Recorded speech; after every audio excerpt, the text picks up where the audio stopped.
तेजमयो देवाः महावीरो महाबला ज्ञान गुण भक्ति संगमो श्री हनुमते नमो नमः।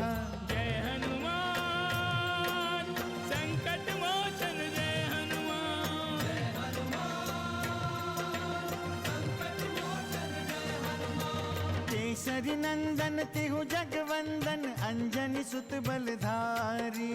केसरी नंदन तिहु जगवंदन अंजनी सुत बलधारी। संकट मोचन नाम तुम्हारा संकट मोचन नाम तुम्हारा हर संकट पे भारी। जय हनुमान संकट मोचन जय हनुमान। जय हनुमान संकट मोचन जय हनुमान। संकट उसके निकट न आवे ले जो शरण तुम्हारी। संकट उसके निकट न आवे ले जो शरण तुम्हारी। संकट मोचन नाम तुम्हारा संकट मोचन नाम तुम्हारा हर संकट पे भारी। जय हनुमान संकट मोचन जय हनुमान। जय हनुमान संकट मोचन जय हनुमान। जरा इनका वेश तो देखो, सन्यासियों के वेशभूषा और उस पर धनुष बाण। तुम शीघ्र जाओ और उनके यहाँ आने का उद्देश्य पता करो हनुमान। इस ब्राह्मण पे दया करके बता दीजिए कौन है आप दोनों?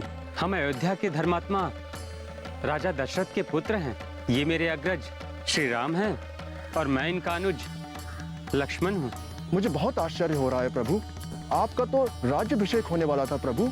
विधि की इस विडंबना को मैं नहीं समझ पा रहा हूँ प्रभु। राज्याभिषेक की तैयारियां हो चुकी थी, किंतु अचानक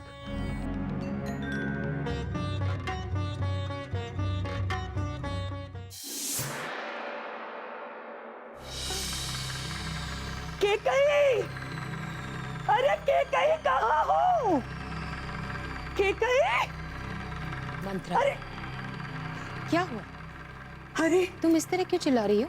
सत्यानाश, सत्यानाश हो गया, सब कुछ सत्यानाश हो गया। अब इस महल में तुम्हारा कोई स्थान नहीं। क्या हुआ मंत्रा? अचानक तुम्हें क्या हो गया? मुझे ज्ञान हो गया है, सच का ज्ञान है मुझे। सच? कैसा सच? कौन सा ज्ञान?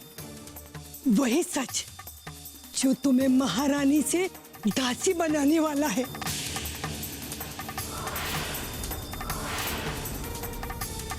अरे तुम्हारी दुर्दशा के बारे में सोचकर भी मुझे रोना आ रहा है। किसने तुम्हारी मति मार दी है? किसने तुम्हें भ्रमित किया है मंत्रा? मुझ पे संदेह मत करो, मैं जो कुछ कह रही हूँ सच कह रही हूँ। बस करो मंत्रा, बस करो। मैं तुम्हारी अब एक बात भी नहीं सुनना चाहती। भले ही तुम सुनना नहीं चाहती, पर मेरा बताना कर्तव्य है।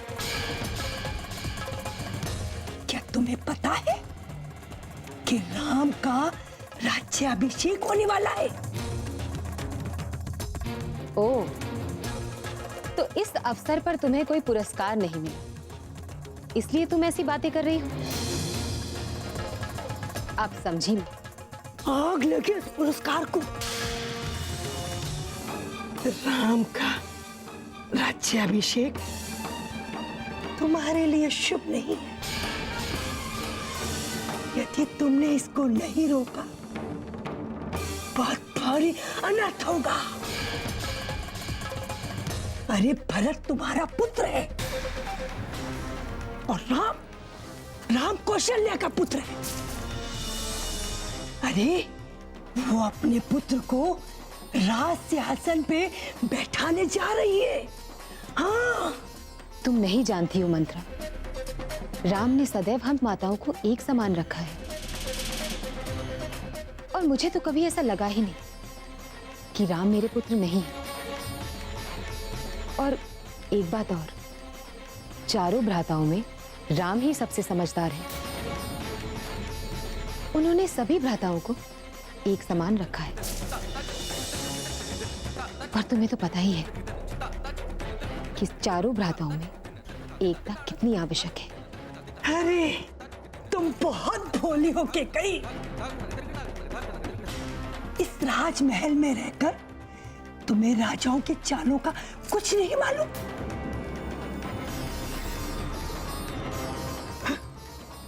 मुझे तो तुम्हारी बुद्धि पर रोना आ रहा है।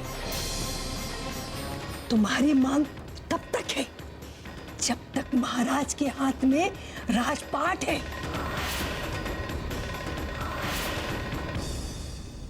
कल तुम्हें कोई पूछने वाला नहीं होगा।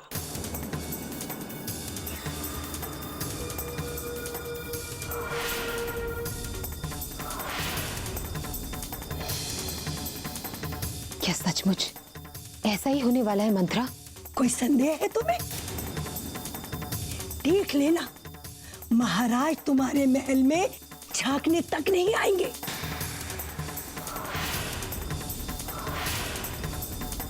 कौशल्या को राजमाता का सम्मान मिलेगा।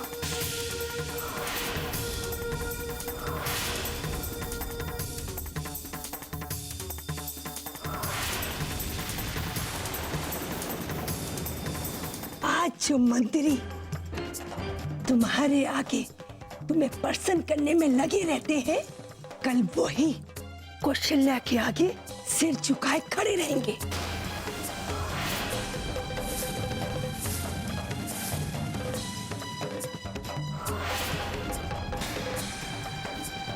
तो मैं क्या करूं मंत्रा? मेरे हाथ में अब कुछ भी नहीं है। अभी कुछ नहीं बिगड़ा है कि कहीं। ध्यान से सुनो, अभी महाराज तुम्हारे वश में है।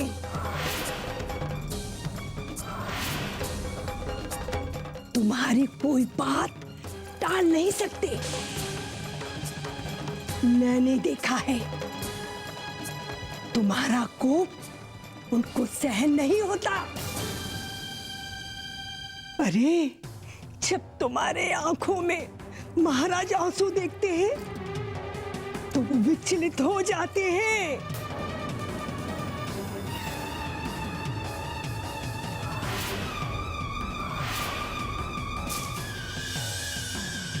परंतु इससे क्या होगा मंत्रा?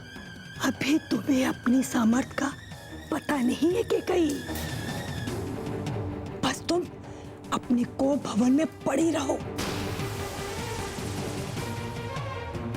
महाराज को पल भर पता चलेगा कि तुम रूठी हो तो फिर देखना क्या होता है। यदि कुछ नहीं हुआ तो? दीपक जब जलता है तो पतंगे भी मंडराते हैं। महाराज तुम्हें मनाने अवश्य आएंगे। ठीक है, यदि महाराज मुझे मनाने आ भी गए तो मैं उनसे क्या कहूंगी? बस दो बातें। पहली ये कि भरत को युवराज बनाए,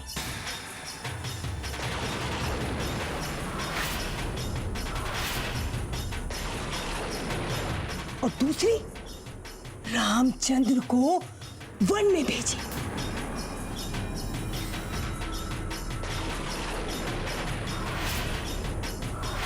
संकट मोचन जय हनुमान। आप दोनों मेरे कंधे पर बैठ जाइए, मैं आपको अभी पहुंचा दूंगा।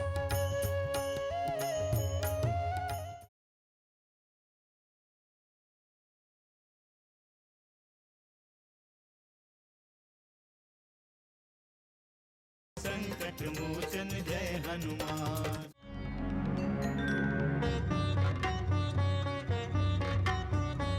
इस प्रकार मंथरा ने माता कैकेयी को भ्रमित किया और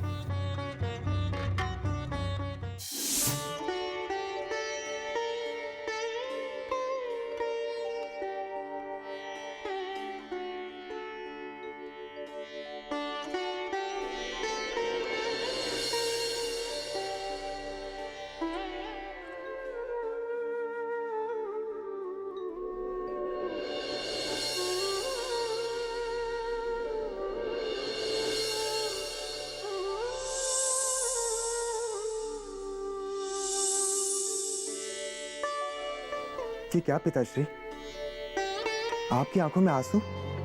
पुत्र राम, हमने तुम्हारे साथ विश्वासघात किया है।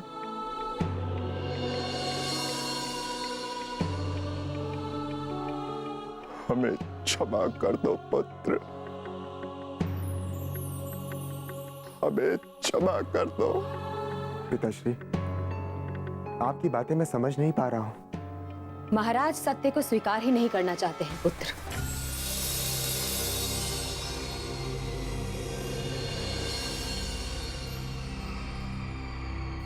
कौन सा सत्य माते? वही सत्य जिसे महाराज प्रकट नहीं करना चाहते हैं। वही सत्य जो महाराज को राज्य अभिषेक मंडप में जाने से रोक रहा है। वही सत्य जो महाराज के हृदय में शूल के समान चुभ रहा है। बस कैकई, बस। ईश्वर के लिए चुप हो जाओ कैकई, चुप हो जाओ। जिसे आप नहीं बोल सकते उसे मुझे ही बोलना पड़ेगा महाराज। ऐसा कौन सा रहस्य है माते? आप कहना क्या चाहती हैं? महाराज अपने दिए हुए 2 वचनों में बंधे हुए हैं और वही वचन इनकी पीड़ा का कारण है। नहीं महारानी कैकई, नहीं। पिताश्री, माते कौन से वचन की बात कर रही हैं? वो वचन कौन से हैं जो आपको पीड़ा दे रहे हैं? आपका पुत्र राम आपके वचनों को पूरा करने के लिए तीनों लोगों को एक कर देगा। शीघ्र ही बताइए पिताश्री। मैं बताती हूं। पहले वचन के अनुसार मेरा पुत्र भरत युवराज बनेगा, युवराज बनेगा, युवराज बनेगा, युवराज बनेगा, युवराज बनेगा, युवराज बनेगा, युवराज बनेगा, युवराज बनेगा। और दूसरे वचन के अनुसार तुम्हें 14 वर्ष के लिए वन में जाना होगा, वन में जाना होगा, वन में जाना होगा, वन में जाना होगा, वन में जाना होगा, वन में जाना होगा, वन में जाना होगा, वन में जाना होगा।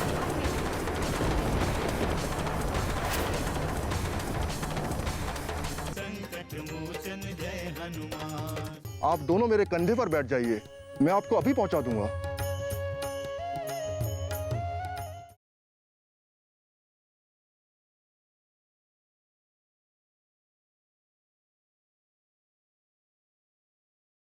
संकट मोचन जय हनुमान।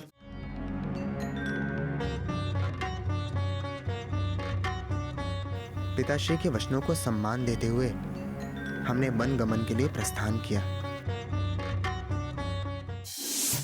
माते,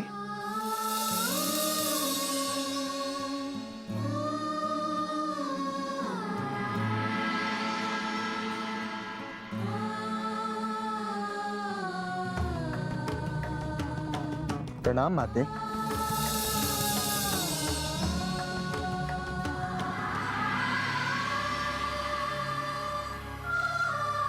मुझे आशीर्वाद दे माते। अब मेरे आशीर्वाद का कोई अर्थ नहीं है पुत्र। बचपन से लेकर अभी तक मैंने तुम्हें जितने भी आशीर्वाद दिए उसे कैकई ने निरर्थक सिद्ध कर दिया। माते कैकई ने मेरे लिए वनवास मांगकर मुझे आशीर्वाद ही प्रदान किया है माते। इसे आशीर्वाद ना कहो पुत्र, ये अभिशाप है। माते, अब इन बातों का कोई अर्थ नहीं है। मेरे लिए अब मेरा एक ही लक्ष्य है और वो है पिता की आज्ञा का पालन। मुझे आशीर्वाद दे माते कि मैं उस आदेश का पालन पूरी निष्ठा के साथ कर सकूं। भैया,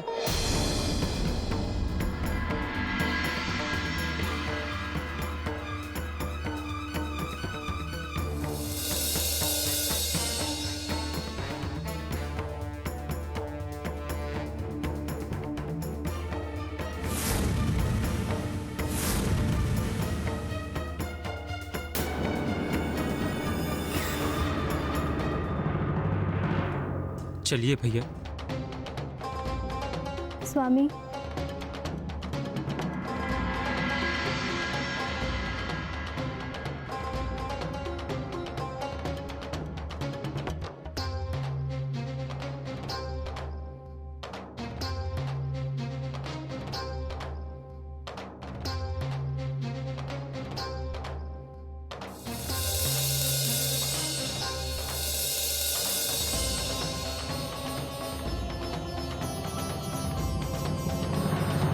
सीते, क्या तुम भी? हाँ स्वामी, मैं आपकी अर्धांगिनी हूँ। आपके साथ सदैव रहना मेरा अधिकार है। परंतु तुम वन के कठोर जीवन को कैसे व्यतीत कर सकोगी पुत्री? माते ठीक कह रही हैं सीते। तुम्हें वन जाने का विचार त्याग देना चाहिए। भार्या का सबसे बड़ा सुख अपने पति के साथ जीना होता है स्वामी। आपके चरणों में स्थान पाने के लिए ही तो मैंने बरसों बरस व्रत किए हैं। किंतु भाभी, वन राक्षसों से भरा हुआ है। यदि आप हमारे साथ रहेंगी तो भैया को हर समय आपकी ही चिंता रहेगी। ऐसा नहीं होगा। मैं उस मिथिला नरेश महाराज जनक की पुत्री हूँ जिन्हें कभी अपने शरीर, राज्य या धन संपत्ति का मोह नहीं किया, और उसी तरह मुझे भी इस राज्य के वैभव का मोह नहीं है, और ना ही असुरों का भय। सीते, भावनाओं में यथार्थ को नहीं भूलना चाहिए। मेरा निर्णय अटल है स्वामी।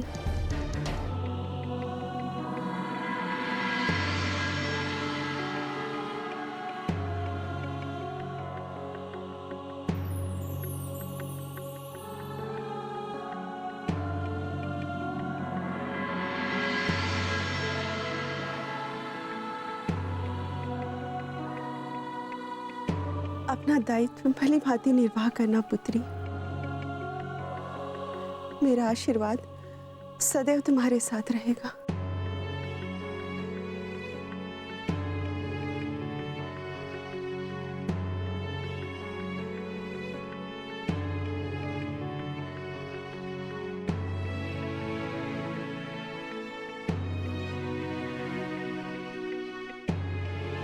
संकट मोचन जय हनुमान। आप दोनों मेरे कंधे पर बैठ जाइए, मैं आपको अभी पहुंचा दूंगा।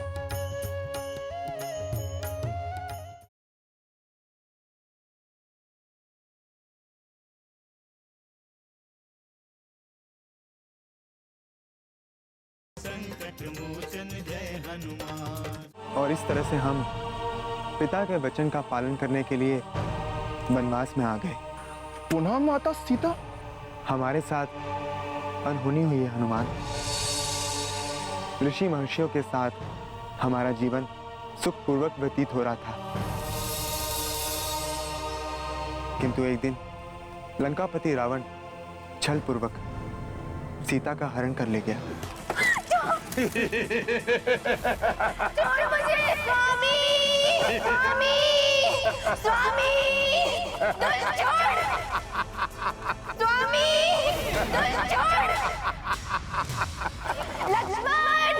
मेरी रक्षा कीजिए स्वामी! चिल्ला! और चिल्ला! परंतु तुझे बचाने या तेरी रक्षा करने यहाँ कोई नहीं आएगा। ब्रह्मपाल! वो मुझे पाताल लोक से भी ढूंढ लाएंगे। इस वन के खग वृंद और वनस्पति सभी इस बात के साक्षी हैं।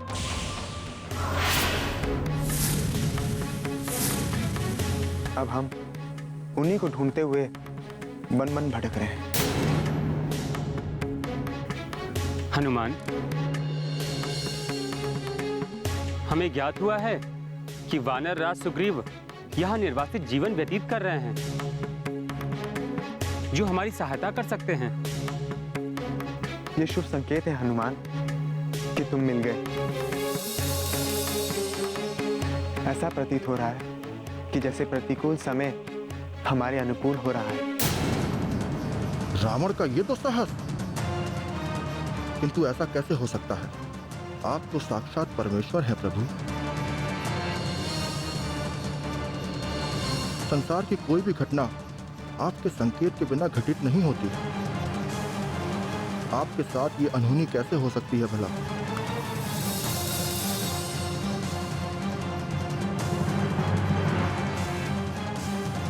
क्या सोचने लगे हनुमान? घोर अनर्थ हुआ है प्रभु, घोर अनर्थ। कदाचित भाभी का हरण ही राक्षसों के सर्वनाश का कारण बनेगा हनुमान। अवश्य भैया लक्ष्मण, अवश्य। मुझे भी सेवा का अवसर मिलेगा। आप दोनों अभी मेरे साथ महाराज सुग्रीव के पास चलें। मैं उनका सहायक हूं।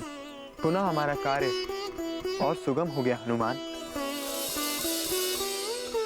चलो हमारा मार्गदर्शन करो। आप दोनों मेरे कंधे पर बैठ जाइए, मैं आपको अभी पहुंचा दूंगा। किंतु हनुमान, ऐसा क्यों? कुश और कंटकों पर आप दोनों का चलना मुझे सहन नहीं होगा भैया लक्ष्मण।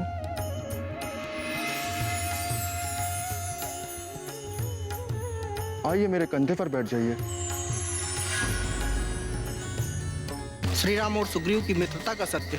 मैं भी देखता हूँ इस सत्य का परिणाम क्या हो सकता है। हनुमान जय हनुमान, असुर निकंदन जय हनुमान। मनोजवं मारुततुल्य वेगं, जितेन्द्रियं बुद्धिमतां वरिष्ठं, वातात्मजं वानरयूथमुख्यं,